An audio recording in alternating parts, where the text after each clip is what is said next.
Live. Week 1 Sunday. Here we are, folks. The real nitty gritty. Thursday and Friday, okay, get you kind of in the holiday spirit. But this is the real deal. Full slate on Sunday. Some expected, some unexpected, but a lot of fun.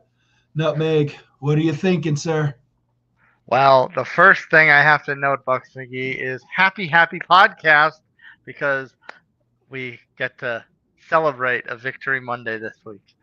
Both of us. Look at Both that. of us. Look at that. When both of us can do it same week, it's a little nicer for sure. Yeah, there's not one of us miserable, one of us feeling sour grapes, and the other one elated. We both get to be elated. Exactly. I mean, I could have preferred a Panthers win to bring the Jags, down to the doldrums, but you know what? The Panthers are in the The Panthers are doldrums Panthers are the Panthers. It is what it is. It would have been kind of nice, but hey, to be the only team with a winning record week 1 in my division, I'll take it. as soon as the words came out of my mouth, I realized that everyone else lost as well. You know, what are you gonna do? You just got to do what you do, and everybody else, eh. Yeah, but you know what? As far as Houston loses and Tennessee loses, so I guess I could just deal with the Jags. The Jags aren't that great, right? They'll fall apart eventually. Yeah, it's week 1. Everyone has hopes and dreams. By week, 3 or 4, we'll know what they are, and they'll probably, yeah, like you said, fall apart. So Yeah. Let's break down our games. We'll start with my Colts, and that's probably a little less to get into just because the Dolphins were so terrible. We talked about the hot seat in the offseason for Mike McDaniel and Tua. I don't think that seat's getting any cooler after one game. no, this game was really rough, and if this is a harbinger of things to come, he'll probably be gone by week 5 or 6. They were just horrible. Just horrible. Imagine the guy that was the darling head coach like 2 years ago, gone before the season's half over. And it's you can't sit there and put all the blame on him, but because the big thing that hangs over this team, of course, is the health of Tua. Tua was healthy this week, but just played horrible. Like it just, I don't know what they were thinking. This as a whole, they were just a mess offensively. And you have to give all the credit in the world to the Colts. Daniel Jones came out, played efficient, played strong, and when you do that and all 3 phases of your game are playing well, you're going to pull out a win. Yeah, and speaking of Danny Dimes, 22 of 29, over 270 yards, a passing touchdown, 2 on the ground, and turning Michael Pittman back into the Michael Pittman that Colts fans probably thought he should be for quite a few years now, instead of just, a pass catcher that barely gets 10 yards, or barely averages 10 yards, I should say, actually making him look like a true wide receiver one. It's funny to see Daniel Jones having a game like that because we're used to making fun of him with the Giants, and it's like, why? How could the Giants screw this up so bad? You just put him with the Colts, who we were in a little bit of a mystery situation in our own right as far as where our team was going, where our quarterback position was going, and we could figure out how to use this guy. I think it just comes down to the right place at the right time. I don't think he's a New York kind of guy. There was probably too much pressure on him, throughout those years in New York. When you're, that high of a draft pick, you got to win. You got to win quick. And he just, he didn't have the weapons. That team was just a mess the whole time he was there. So he leaves, resets, and, he probably just feels right in Indy. They know how to use his skill set. And like I said, the stats show he was really good and solid. And if this continues, he's going to be the guy long term for sure. And that offense, like I said, efficient. And even though it was the Dolphins, you beat the teams you're supposed to beat. I think everyone was kind of 50-50 on this game, but Indy came out and played well. I was like had pretty tempered confidence with it just because I had a feeling that the Dolphins were not going to be on very firm ground this season. So I just figured, like, if the defense can just be kind of its solid self, and the weapons can show up for Daniel Jones, we should be in pretty good shape to have a lopsided win. Yeah, I figured it was going to be a close game and it was going to take a turnover probably late in the game to, sway the game one way or the other, but it just never got to that point. Indy came out strong and just kept their foot on the gas. Miami just couldn't get anything together. They just looked all out of sorts. Yeah. Buccs McGee. Now, as we turn to Tampa, and it's very interesting that the Bucks have to wait for week 3 for the home opener. They start the season off in the ATL, a team that had, as we talked about in the off season, a team that had some House of Horrors from last year for your squad. Mm-hmm. And one thing that was not a particular House of Horror was this newfound chemistry Baker Mayfield has with your first round draft pick. Emeka Egbuka, the future. I'm telling you, man, this kid is special. Maybe as polished a receiver coming out of college that I think I've ever seen. He can play all the positions, on the offense, wide receiver wise, the X, the Y, all that fun stuff. And he runs crisp routes. And when his number's called, he showed up big time. 2 touchdowns, highly impressive because the offense was struggling, especially after the first quarter. It was tight is all. Of course, they're going to try to clamp down on Mike. But at the end of the day, Emeka's the man. Yeah, that's my next question. How was he just able to get free so much and find Pater twice? Was it just double coverage on Mike Evans and him taking up too much of Atlanta's attention on defense? Well, the thing was the touchdowns, like Emeka had coverage. Like if you watch the game, you watch the touchdowns, there was good coverage on Emeka. It's just that Baker was able to put the ball where he needed to put it.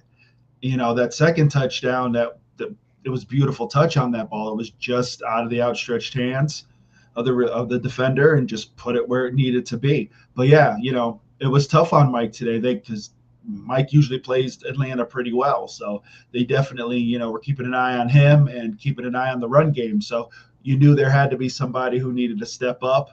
And, they really didn't account for Emeka. I guess they kind of just thought, they'd probably use him as kind of decoys in a way. But this kid can run the routes and this kid is going to be a consummate pro for years to come. It's rare that it can be such a perfect connection, not just because he's a rookie, but because it's his first year with the quarterback. Usually it takes time for rhythm and chemistry to build like that. Oh, definitely. But from Ohio State, you're running a pro-style offense, and usually if you're playing at Ohio State, your quarterback's basically a pro as it is. So it's just, getting the reps and understanding, and he's a highly intelligent young man. Like I said, he can basically play any position, any wide receiver position needed. So when you have somebody like that makes it a lot easier on your quarterback. Yeah, pros at Ohio State, at least unless you're a quarterback, because we've seen mostly negative results out of that. Yeah, that's been a little up and down, but yeah, if you're talking receivers, yeah, you're pretty much golden at that point. Yeah. Now the other side of this with Atlanta is you've had some fun in the off season kicking the Falcons around. Did you expect Michael Penix to be like quite polished in his own right as he was in this game? Because he was pretty efficient too. He had a touchdown right off the bat. He scored a rushing touchdown late to bring it a little closer. So I mean, he didn't have any turnovers. So I mean, it really wasn't.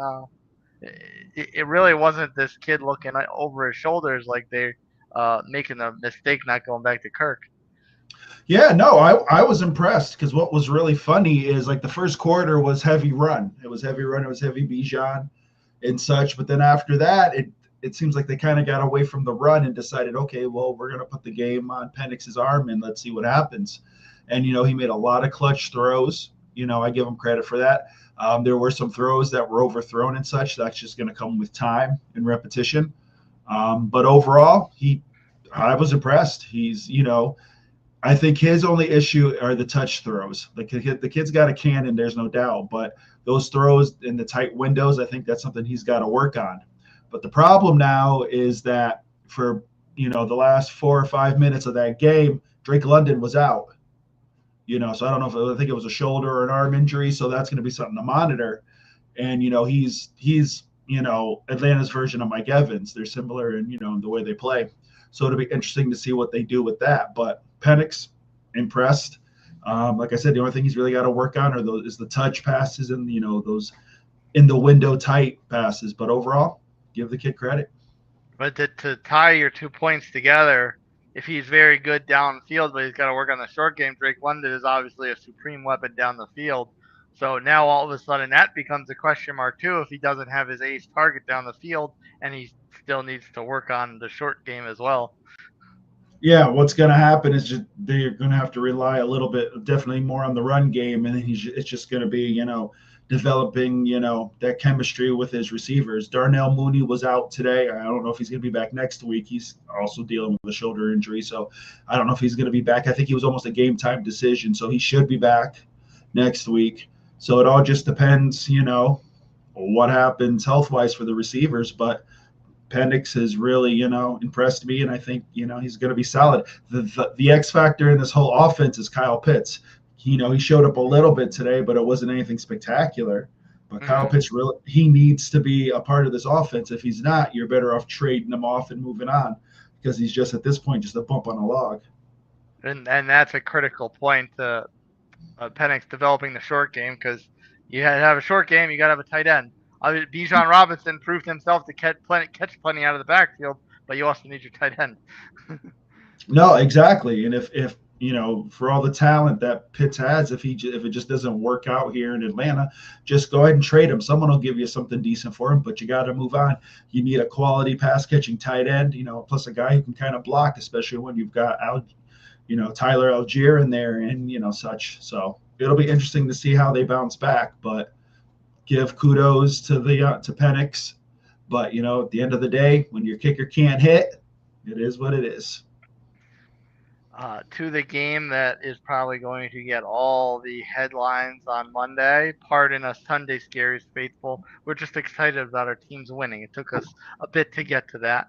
But the game that's going to take all the headlines is, of course, Aaron Rodgers' return to New York. And and he came in ready to torch them. But Justin Fields also came in ready to torch the Steelers for how they kind of did him dirty as well.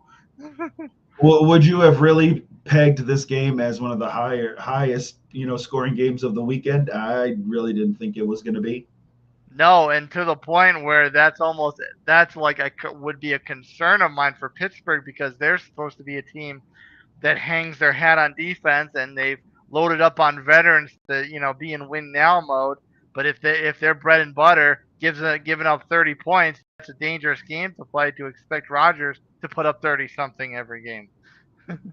So then the question is that defense overrated now? They're a little long in the tooth, and is Justin Fields all of a sudden in the right offense and where he's supposed to be? It's going to be interesting to see going forward, but yeah, somehow Aaron Rodgers finds a little bit of the fountain of youth and does his thing, and beats his former team. You got to give him credit, but I think the Jets should feel good too for them to be able to put those kind of points on the Steelers. It says a lot. Yeah. And now I think it's just this offense, knows that Justin Fields is their guy and they should be able to improve going forward. Yeah, I feel like for Rodgers is going to get the attention here. He's over 40. Threw 4 touchdowns. Nobody was expecting this. Everyone was pretty much expecting to be an overqualified game manager. But Justin Fields, we saw towards the end with the Bears, he was started to come around. We saw early on with the Steelers, he started to come around before Mike Tomlin threw him on the in the dirty laundry pile. But I feel like it shouldn't be that much of a surprise to see Fields have success with the Jets. It's just the fact that he had success against a team that's supposed to be a very good defense, and Fields continued the success that we kind of saw a little bit out of him recently and put up some gaudy numbers. 2 touchdowns on the ground, 1 through the air. Yeah, that's the truth. You figured, it was going to be, no one knew what the Steelers offense was going to be. So some people probably figured it was going to be maybe like a 17-3 type of game. But yeah, both team, and the Jets defense isn't exactly slouches either. They've got some play, they definitely have playmakers on that defense. So I think this game, everyone will maybe chalk it up to, okay, week one, you're finally seeing what these teams are about because like I've said in the past, preseason and such is all vanilla offense. It's just getting timing down with your guys. So there's no real, you're not learning anything from preseason ball. So this first week, it's the first time they're really seeing, playbook stuff. So you got to give Justin Fields credit for being able to perform like he did. Got to give Aaron Rodgers, some credit too. 40 plus years old, able to, score some points against his former team. Now, will this continue throughout the season? No, I think, Steeler fans should temper what their offense is going to be. And then Jet fans, I think their offense can be a close to, 25, 27 point offense with the weapons they have. They're a younger team, so I can see that happening. It's just going to be where these teams go from here. And that's a defensive team getting used to a new system under a defensive coach. So there's probably just going to be some growing pains there. And once they get used to Aaron Glenn's system, they'll probably maybe grow into it. And like you said, if they can be a 27-point offense, that would probably be enough. Yeah, like I said, the defense. It's not like it's an old defense. That's a young. It's a decently aged defense. It's solid. These guys know what to do. So I think they'll be able to pick this up quick, and they're athletic, and I'm sure they're going to be okay. It's just going to be, will this offense continue to be this, you don't want to use the word prolific, but be this solid and put up, 30 points a game, which I don't think is going to happen. But like I said, if they're a mid 20-point team per game, I think they've got a chance. The game wasn't without its fair share of drama. I heard that Aaron Rodgers was running his mouth a little bit towards the fans. This doesn't. Now, I'm sure the fans had plenty of opportunities to boo Aaron Rodgers as his time with the Jets draw to a close, but it's not like Aaron Rodgers didn't deserve that. So I feel like this is not the right strategy to take, even with how poorly his time in New York went.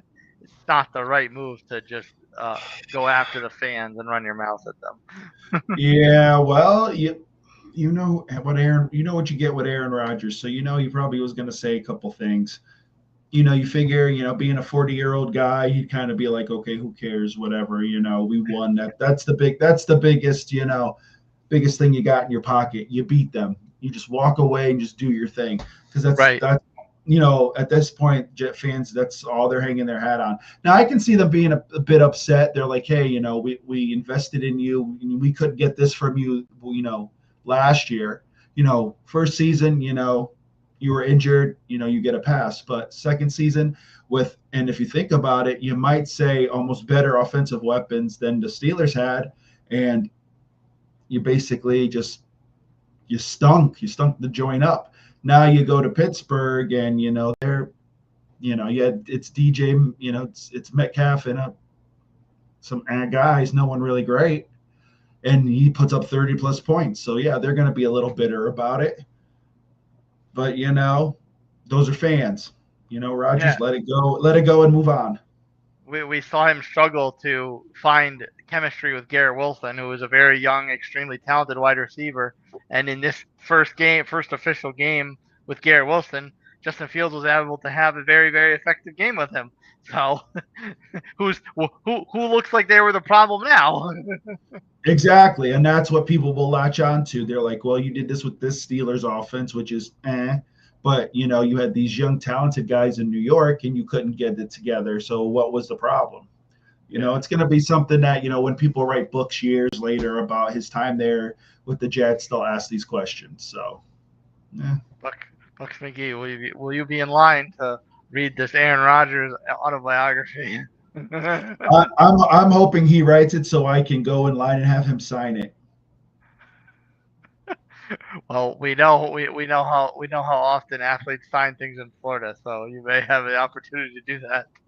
Might be able to meet up with him and just be like, "Hey, Aaron, hell of a career, the greatest of all time." whatever. But hey, at the end of the day, Steelers get a win. They're on their way to their 9-8 record. Great job. Let's keep it going. Go Steelers.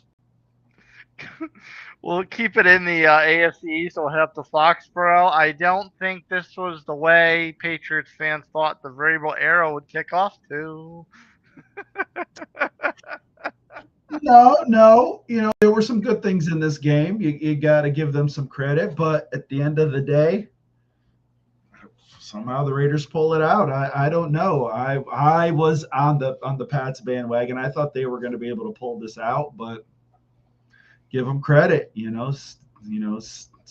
Raiders Nation. You got some talent there. And they were able. Jeanty and those guys were able to put it together. Yeah. Limited to no expectations with the Raiders this year. And it's funny, I'm not totally sure why. I mean, I know this team is always at the bottom of the expectation barrel, but Pete Carroll has a knack for changing culture of a team in an extremely fast way. Jeanty's a heck of a talent. They obviously have, Brady in some form of capacity up there calling shots. And it's funny, they win in New England. Pete Carroll, former coach in New England. Tom Brady, of course, nobody needs to remind anyone, especially you, of his history with the Patriots. So it's kind of a little bit of poetic justice for the Raiders to go into Foxborough and take this win. Yeah, I think the Raiders will take anything they can ever against New England. They're going to, take whatever wins that, victories they can get. But I think what it comes down to is I think people kind of look at the Raiders and it's like, okay, well, you brought in, Carroll, your quarterback, it's like, okay, Geno, okay. The real attraction there is Jeanty. Your defense is all right. You really don't know, besides, Mad Max, everything else is kind of like in the air. So you really didn't know what you were going to get. And then so with New England, Vrabel comes in, prodigal son comes home, and they had pieces. It's just, the coaching the last year or so just couldn't put it together. And so, second year, Drake May, they picked up some pieces, they, spend a bit in free agency. So you're thinking, okay, this seems like a more complete team. And, it's week one. So I got to give, New England a pass a little bit. There's a lot of new parts here. I think they're going to catch a rhythm. Drake May play decently. I don't think he was horrible, but, the Raiders steal one. Yeah.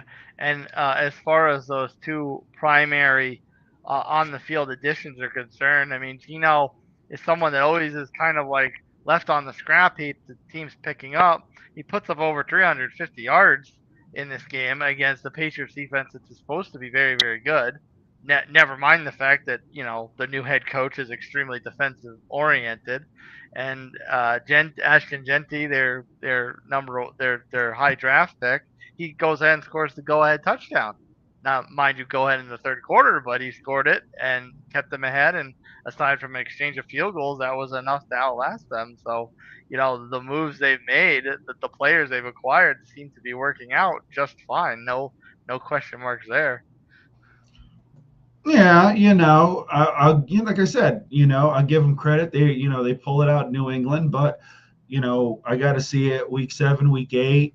I got to see it against, the Chiefs and the Chargers and, teams like that, teams that, have expectation. Right now, I think there's hope for New England. I don't think there's an expectation yet. So it's going to be, and like I said, the Raiders will be interesting. They've got some pieces. I think, like you said, they're developing the culture. Geno is just a stopgap. I'm sure, he's only got a couple of years there. And then, at some point they've got to look for a quarterback, because the problem then is okay, if they start winning and they end up with those picks that are like 18, 19 kind of deals, you're not getting your franchise quarterback. You're just going to be picking up guys who, are just getting tossed to the heap. So it's one of those things where, it's one of those things where you're like, okay, I don't want, you don't want them to tank, but it's like, okay, so what's our future at quarterback look like? But for now, you just enjoy the ride, and hey, you're building that culture. Yeah, no, don't get me wrong. I'm not putting division champions on the Raiders quite yet, and I do agree. Now would probably be the wrong time to put up some 9-8 Pittsburgh Steelers type records, and not being able to build up with high end talent in the draft. Yeah, But you know, positive. it's oh yeah, no, definitely. You take the positives you can, and yeah, hey, you're 1-0 week one. That's all you ask for. Yeah. Now another team that we're not so much always used to seeing 1-0s from early on, the Cincinnati Bengals. A rare September win, a rare win to kick off the season for the Bengals here. Yeah, wow, yep, a 17-16 barn burner. Who would have thought that? Opposition notwithstanding. Most of America probably thought they were going to put up 38 to 40 points, but yeah, this really wasn't what was expected. You got to give them credit. You know, they hung in, got the win, but all that money in the offense and you're only able to put up 17. And that's the thing because okay, they didn't get off to their usual start and they still got a win, but Joe Burrow didn't even have 120 yards passing. Jamar Chase was as if he wasn't even there. So okay, they got the win, but the two star players got off to their typical Bengals types of Septembers. Oh yeah, but you got to be honest. It's Burrow, Chase, and Higgins. You gave those two receivers big money this year, off season and such. So you're like, okay, they need to show up. And basically, offensively, it was basically your running back Brown. And hey, credit to him. He did what he needed to do. Um, the Browns defense, give them credit. To hold this high-powered offense to 17 points. It's a victory, but you'd hope that your offense would have put up 18 or 19 points. Do you think it is mostly just tip your caps to the Browns defense? This is a solid unit and they played very well against tough competition, or do you think it's more in that camp of typical Burrow and Chase getting off to a slow start? No, I think you got to give that defense credit. Like they're good. If I saw parts of that game and I was like, all right, they're good. That defense is usually a good defense, so you got to give them credit. It's not like Cincinnati's got a ton of rookies that they're playing. These guys are established. They know what needs to be done. So there's no real excuse. This was a team that you probably should have hung 30 plus points on. Even though that defense is good with the weapons that you have, and the money you paid, that offense needs to perform. So it's like you said, I'm sure the Bengals fans are happy that they actually got a win in the first week. It's been who knows how long, but next week you hope that offense really starts to do something. And I think there are several drives here that Cleveland could not finish off. So it still could have been a game that the Bengals lost, and we would have been having the same old Bengals discussion otherwise. I mean, I Mhm. guess the silver lining there is Joe Flacco put up nearly 300 yards, but at the same time, I'm used to seeing Joe Flacco with the Colts recently, and he puts up that amount of yards, the next week he's not going to do much of anything. So Cleveland fans need to be very, very careful with the silver lining of Joe Flacco's performance here. He's also playing a Cincinnati defense, which we've joked quite a bit about in the past as not exactly being up to snuff. Yeah, you got to be honest. Like at this point, outside of Trey Hendrickson, that Cincinnati defense, no one's really sitting there saying, "Wow, we got to be careful." Now they've got some young pieces, and they hope to develop and get better as the season goes on. But yeah, when Joe Flacco puts 300 plus on you, you got to sit there and say, "Okay, well, what's going on? Are they just empty yards? Or are they just like when a quarterback does that to you, especially, and you don't want to be disrespectful to Joe Flacco. The guy's a Super Bowl winner, and he's been around the block enough. But it's like, okay, was he really torching us, and we just got lucky, and they couldn't finish, or what's going on? So I think Cincinnati this week will sit and really look at this game film and try to shore some things up. A team that should probably look at film and shore some things up, especially for as we stay on the theme of offensive struggles. And we kind of talked about this a little bit in the offseason. The Detroit Lions, they have to get used to brand new coordinators. And you would think, like, all the talent is still there. You'd think that they'd still be able to figure out, Goff, even with different play callers, still has the familiarity and the comfort with Amon Robert St. Brown, with Jameson Williams. newly minted contract extension, might I add, for James Williams. The little Sonic and Knuckles backfield that they have. Sam Laporta hopefully rebounding from a kind of less than stellar sophomore season. But this offense very, very much sputtered against the Packers defense. Micah Parsons was used extremely sparingly, just on pretty much pass rush downs. So is this more the Lions struggling with the new offensive leadership, like we thought, okay, might be an issue, but they'd probably be okay? Or is this just the Packers defense is really that good? Right now, that Packers defense is that good. Like if you watch that game, it's like Jared Goff seemed like he was in distress most of that game. They couldn't get the run going. It was just the Packers came and wanted to make a statement, and they did. I think they feel that they should be definitely mentioned within the couple other elite teams there in the NFC, and have kind of been like, I guess the term is shunned. It's been like, okay, yeah, you're good, but you guys drop balls. You could be good, but Love throws the ball away. Stuff like that. And that defense came out and just did it all. Even if they didn't have Parsons on that team, I think they still would have played this well. Like they played extremely well. Yeah, and especially like how active they were up at the line of scrimmage. Like Gibbs really did not get anything going, and he didn't even have 50 all-purpose yards. This is the scrimmage god last season. So and I noticed a lot of just the Packers' aggression up front. Yeah, they just seem to have wanted it more. I think it was almost like Detroit was like, okay, well, we're great. We'll move. We'll get the ball going. Don't worry about us. I think it was almost a situation of, oh, when's it going to happen? It's going to happen, and it just never did. And I think the Packers just had that hunger. On the flip side, there are quite a bit of points that the Packers were able to put up, and Detroit's defense. Okay, maybe they didn't have the expectations that the Packers defense did, but they're still a unit that's not exactly top meat. So, as far as Jordan Love making them look a little bit like chop meat, is this, maybe this elevation we've been waiting to see from Jordan Love?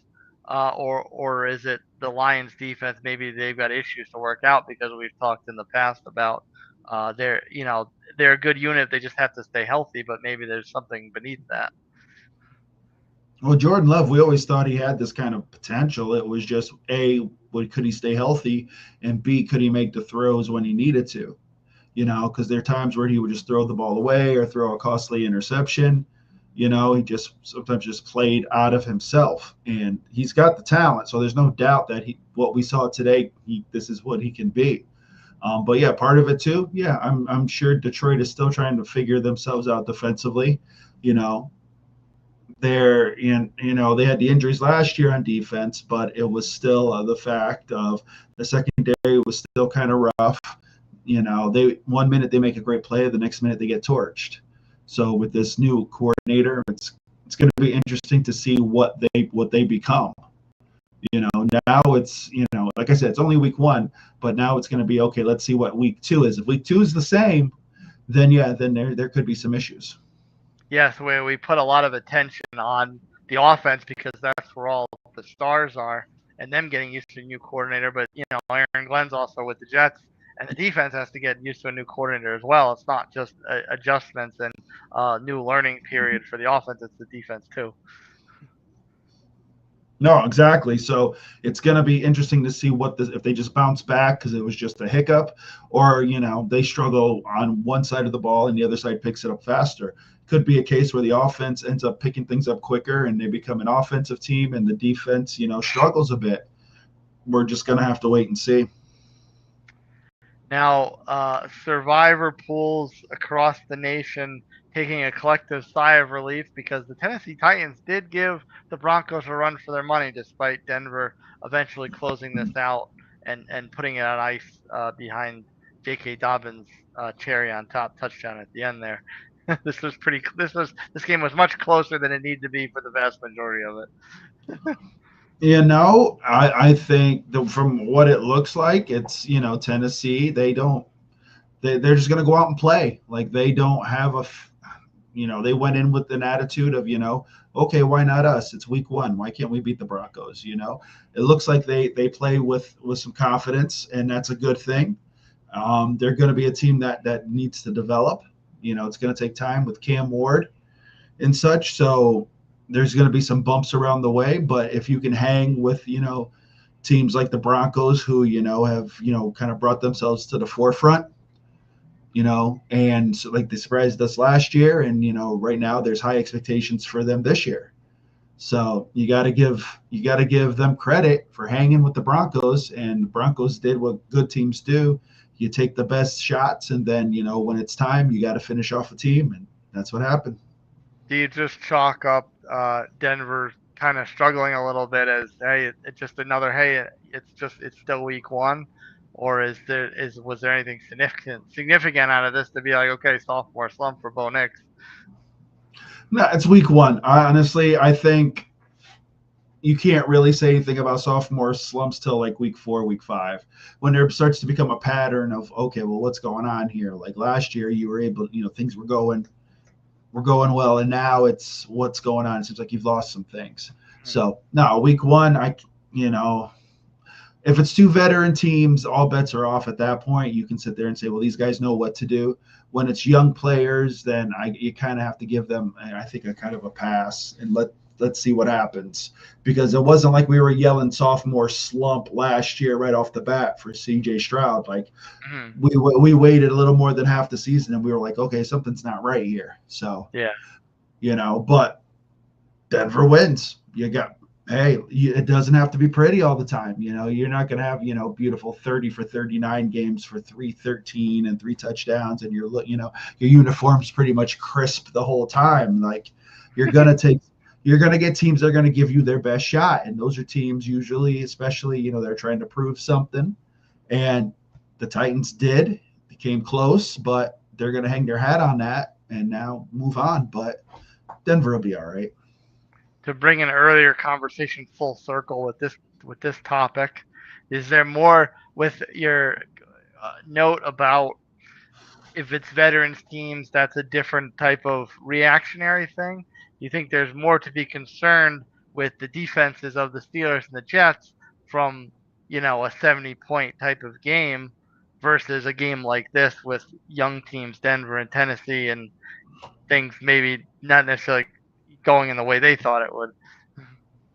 Yeah, because I think with those teams, you kind of know what they are. Now with the Jets, new head coach, new schemes, okay, fine, could be some different stuff.